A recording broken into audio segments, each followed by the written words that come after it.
Today's question is, what makes virtual working so complicated to do well? There's a whole chapter in my new book, Virtual Leadership, second edition, on the complications of virtual working and virtual leadership. And I go into 4 different ones. So let's have a look at the model which I develop in the book.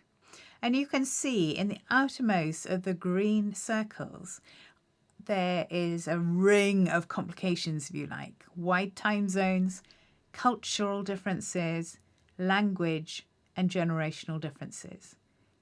There you are. They're pointed out with the arrows there. So, these are important. What can we do about them? Let me just show you a little bit of what's in the book. Virtual working complications. This is chapter 7 in the book.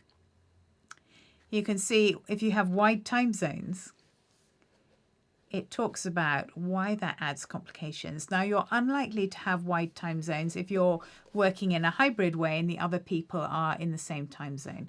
But certainly the international project teams that I worked with for a long time had that as quite a challenge, and there are ideas for dealing with it in the book. Language issues. There are language issues even if you speak the same language as your mother tongue.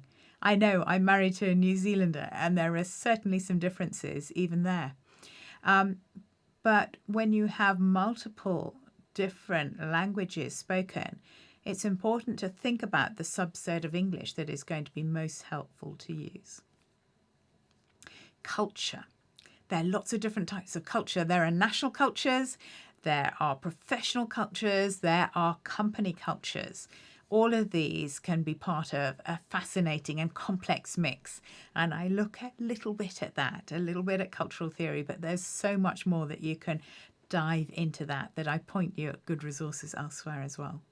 And then the one that people don't think about that much, although I've noticed people beginning to pick this up more recently, and that is generational differences. People are approaching virtual working, whether that's fully remote or hybrid, in different ways, depending on the generation that they're in. You may notice different generational differences in how people send text messages, for example.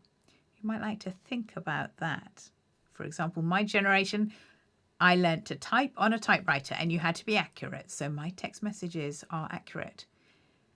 Other people might not ever have needed to be so accurate, and you'll notice that's a trivial example, but there are quite a lot of complexities that come from these differences, so it's well worth understanding them. So just a little bit more about this book.